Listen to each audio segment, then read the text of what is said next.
stiffness. The dog should be well muscled without appearing clumsy, and nimble with no appearance of soft living. The German Shepherd dog is longer than tall, deep-bodied, and presents an outline of smooth curves rather than angles. Secondary sex characteristics are strongly marked in this breed. Males and females are easily distinguished. The desired height for males is 24 to 26 inches at the withers, and for females, 22 to 24 inches. Weight should be in proportion to overall balance and substance. Let's begin our detailed examination of the German Shepherd dog with the head. It's noble, cleanly chiseled, strong without coarseness, but above all, not fine and in proportion to the body. He has a fearless expression. From the side, you can see that the forehead is only moderately arched, with the skull sloping into the muzzle without an abrupt stop. The muzzle is long and strong, with its top line parallel to the top line of the skull. The muzzle is wedge-shaped, with firmly fitted lips and strongly developed jaws. What about this head? The muzzle is snipy, lacking a well-developed underjaw. The head appears too fine throughout, lacking the strength and nobility that is the hallmark of the breed. This head is correct. It's strong without coarseness, with a long, strong muzzle. The muzzle and skull are parallel. From the front, you can see the moderate arch of the forehead, neither flat nor rounded between the ears. You can also easily tell that this is a male, while this is a female. Note, too, the strong muzzle and firmly fitted lips with no excess flew. The nose is black. A nose that is not predominantly black is a disqualification. How do you like that head? You know, the first thing about a head is it ought to just either reek feminine or masculine characteristics. And we just picked his head because he's got the beautiful pigment. He's got the, he's actually got a little bit of these should be parallel planes. The skull and the nose are parallel. His aren't quite parallel, but he's got a nice stop here. And he's 50% nose and he's 50% skull, and he's probably, we can't stand in front of him, but we'd like to see him. If we were looking at this, he should be half as wide as he is long. It should be 50% nose, 50% skull, and then if you're standing right in front of him, he'd be half as wide. All right, just another type of head. We've got some more heads on here for you to look at. Is that a male or is that a bitch? You know, it's pretty easy, right? You don't have to think about that as to what the guy is. He's got nice proportions, nice stop. It's a nice masculine dog. Anybody off the street would recognize him. That's a nice hunk of male head. He might be, you know, if you've got there's another one. We're just going to flash through some different types of heads. He's probably an American head. Nice parallel ears.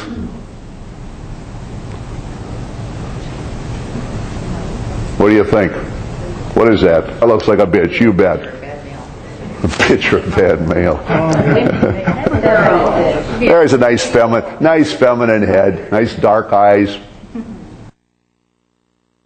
Teeth should be strongly developed and meet in a scissors bite like this. Full dentition is preferred, with 20 upper and 22 lower teeth. Any missing teeth other than first premolars is a serious fault, while an overshot jaw or a level bite is undesirable. An undershot jaw is a disqualification. Eyes are of medium size, almond-shaped, and are set a little obliquely, like these. They should not be protruding. The color should be as dark as possible. See how these correct eyes add to the keen, intelligent, and composed expression that's so characteristic of the breed. It should be noted that in an otherwise good specimen, lighter brown or dark amber color eyes of proper shape and size are not considered to be a serious fault, especially when they blend in with surrounding coloration. German Shepherd dog puppies are born with floppy ears, but as the dog matures, the ears will gradually stiffen and come up. German Shepherd dog ears should never be cropped. Cropped or hanging ears are a disqualification.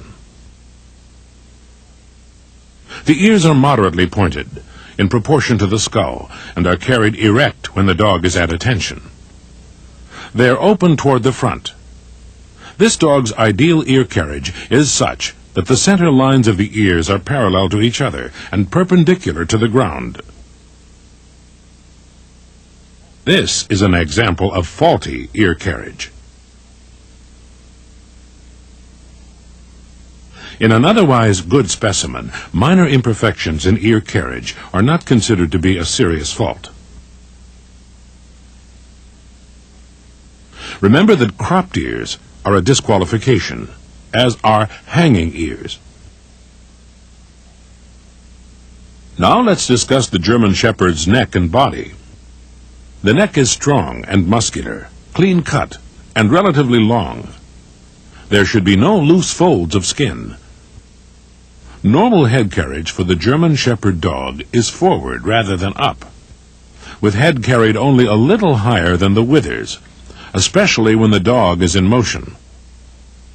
When the dog is at attention or excited, however, the head is raised and the neck is strong and muscular, clean cut, and relatively long. There should be no loose folds of skin. Normal head carriage for the German Shepherd dog is forward rather than up, with head carried only a little higher than the withers, especially when the dog is in motion. When the dog is at attention or excited, however, the head is raised and the neck carried high, like this. The neck should blend smoothly into the shoulders.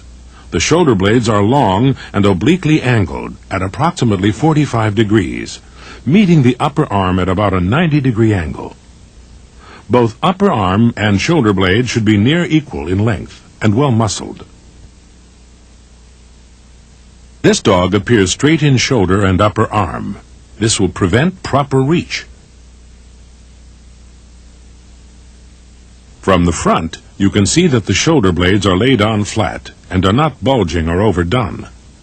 The chest is well filled and carried well down between the legs. It should never be shallow, but rather deep and capacious, allowing plenty of room for heart and lung function. In profile, the chest is carried well forward, with the prosternum showing ahead of the shoulder. You can see how the chest is carried to the elbows, which are held close to the body, turning neither in nor out. Forelegs are straight, viewed from any angle, with oval rather than round bone. Pasterns should be strong and springy, and angulated back about 25 degrees from the vertical. Feet are short and compact, with toes well arched, and pads thick and firm. Nails should be short and dark. Dew claws on the front feet are normally left on, although they may be removed.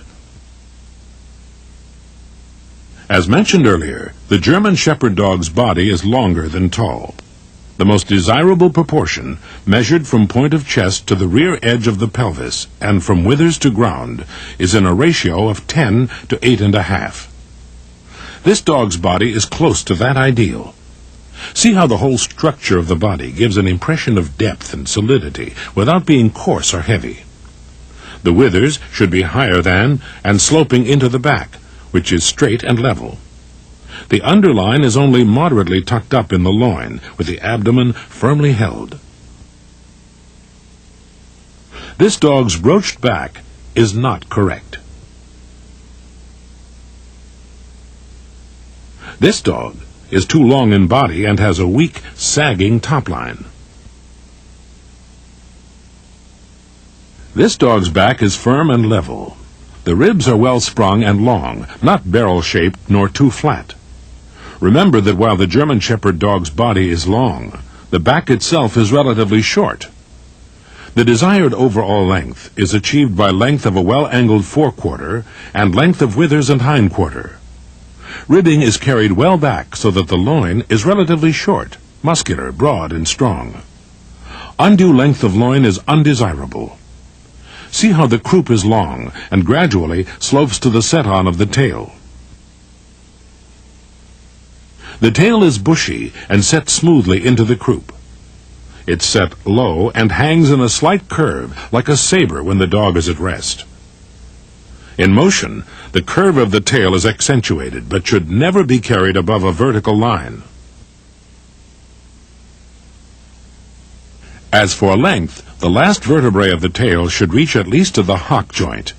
A tail with an enlargement near the end due to ankylosis or a short tail are serious faults.